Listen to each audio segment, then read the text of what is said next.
B C है, ठीक है। तो इसमें कह रहा है कि कोई एक थर्ड साइड है जो किसी एक लाइन के क्या है, पैरेलल है। तो मैं अपने मन से एक लाइन यहाँ पे खींच ले रहा हूँ पैरेलल, इसका नाम दे रहा हूँ डी ए, ठीक है। तो किसी कोई दिक्कत? तो अब देखो इसमें क्या करेंगे हम, इसमें मैंने थोड़ी सी कंस्ट्रक्शन किया था कि बी को ई से मिलाओ और डी को सी से मिलाओ, ठीक है। तो जरा देखो, जब इन दोनों को तुम मिलाओगे ना बेटा, तो ये दोनों आपस में क्या हो जाएंगे, दोनों ट्रायंगल आपस में कॉन्ग्रुएंट हो जाएगा। तो दोनों का एरिया आपस में क्या आ जाएगा, बराबर हो जाएगा।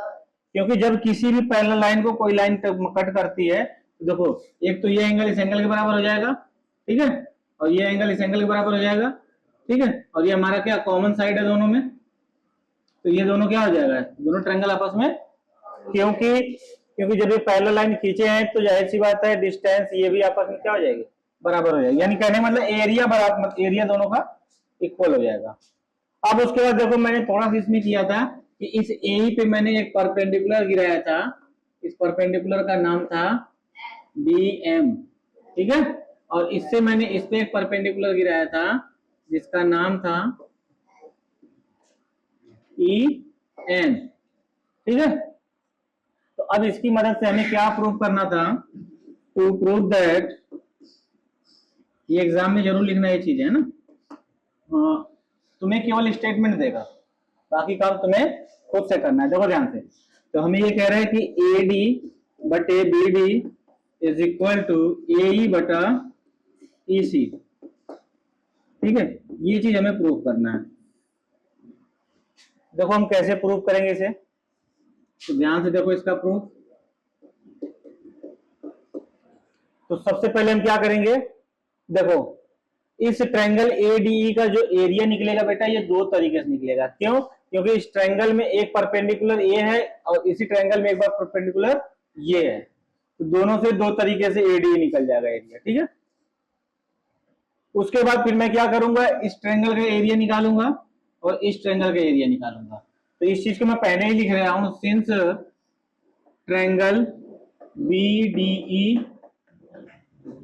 कॉन्ग्रुएंट टू ट्रायंगल बीईसी या डीसीई है ना,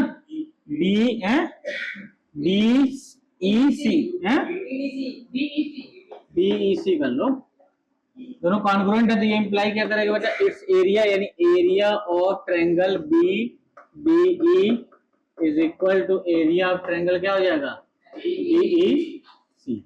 ये चीज हमारी एक क्लियर होगी। इसको इक्वेशन नंबर 1 मान लेना। तो अब देखो, अब मैं क्या करूंगा, अब मैं इन दोनों के रेशियो से मैं निकालूंगा। तो एक बार मैं इसी ट्रायंगल का एरिया निकालूंगा, ठीक है, और ऊपर इस वाले का, यानी इसका, देखो क्यों मैं ऐसा कर रहा हूं, क्योंकि मुझे ऊपर चाहिए एडी।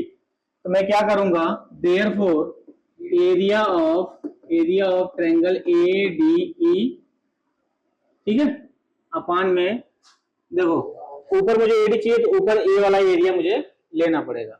अब उसके बाद मैं क्या करूंगा, नीचे मुझे बीडी चाहिए तो नीचे मैं इसका एरिया ले लूंगा। तो कहेंगे एरिया ऑफ ट्रायंगल क्या हो जाएगा बेटा, बीडीई। अब किसी भी एरिया का जो ट्रायंगल होता है, सॉरी मतलब किसी भी ट्रायंगल का जो एरिया होता है वो क्या होता है, 1/2 हाइट इंटू बेस। इसका निकालो तो हो जाएगा 1/2 हाइट।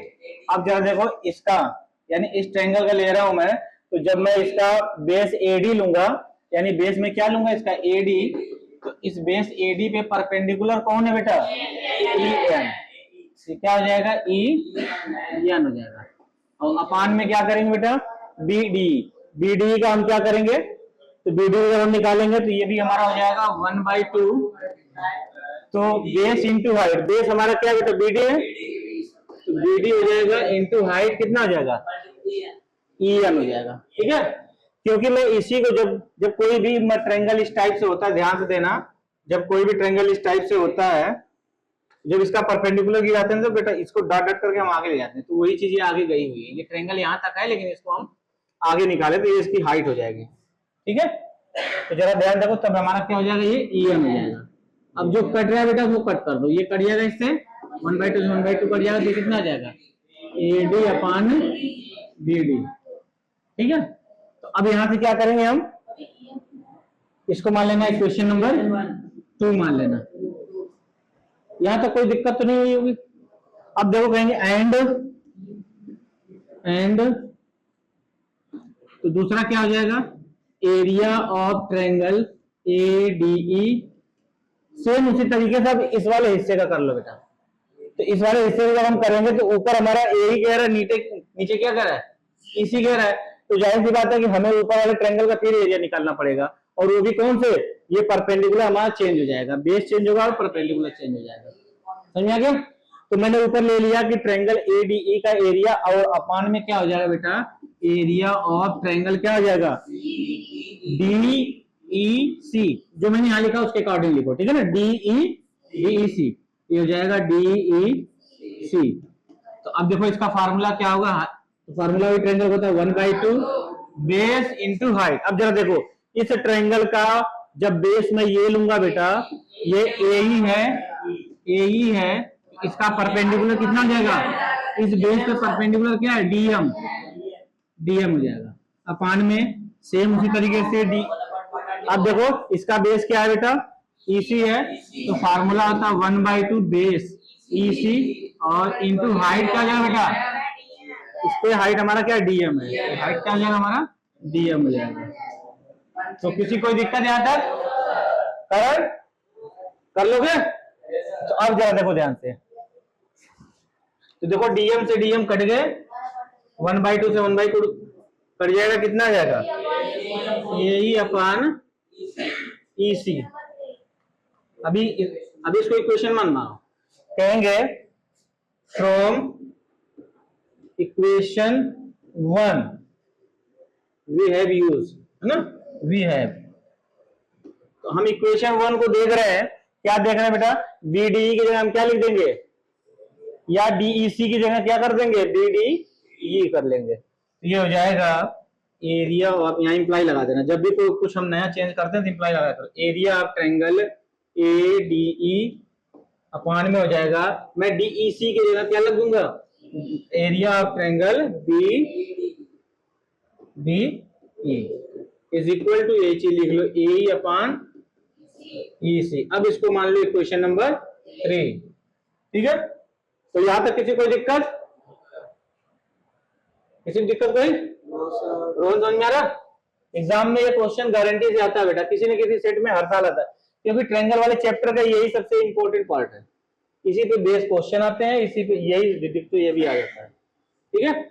अब देखो जरा, तो इक्वेशन 2 और 3 को देखो क्या है, दोनों का LHS इक्वल है, जरा ध्यान से देखो, इक्वल है ना। कहेंगे therefore from equation 2 and 3 we get. तो दोनों इक्वेशन हमने देखा कि दोनों का LHS बराबर है, तो दोनों का RHS भी क्या हो जाएगा, बराबर हो जाएगा।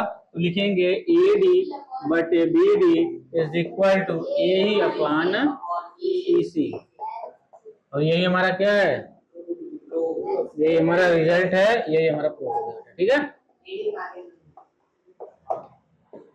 किसी कोई दिक्कत है तो बता दो, एक बार और समझा दे, ठीक है। बताओ किसी कोई दिक्कत है, तो इसको एक बार घर पे जाके खुद कर लेना, और इसको एक किसी मतलब A4 साइज पेपर पे करके इसको जहां भी तुम सोते हो वहां पे चिपका के इसको रख देना, ताकि कभी भी भूले तो नजर पड़ती रहेगी, तो दिमाग में चीजें रहेंगी। जो क्वेश्चन आता है उसको जरूर करो, इसको छोड़ना नहीं बेटा, है ना। ये जो थ्योरम है तो क्या कर रहा है, 5 नंबर में आएगा, जब भी आएगा 5 नंबर में आएगा, ठीक है। हाँ ठीक है, कल लिखवा दिया था ना, तो समझ में आएगा किसी को। तो दो कितने लाइन का क्वेश्चन है, वो तो हमारा मतलब स्टेटमेंट का हमने कंक्लूजन लिखा है कि हमें करना क्या है। वो टू प्रूव दैट, सुनो बीच में मत बोलो, तो टू प्रूव दैट एग्जाम जो स्टेटमेंट है उसको पढ़ के खुद लिखना है, फिगर खुद बनाना है बेटा, उसकी मदद से हमें सारी चीजें करना है। तो 1 लाइन है, 2 लाइन, 3 लाइन, 4 लाइन, 5 हो गया। 5 लाइन के बाद सीधा रिजल्ट। बात समझ में आ गया, कर लोगे। तो अब इसको लिख लो फेयर कॉपी पे इसी तरीके से। अब मैं एक्सरसाइज कराऊंगा, ठीक है।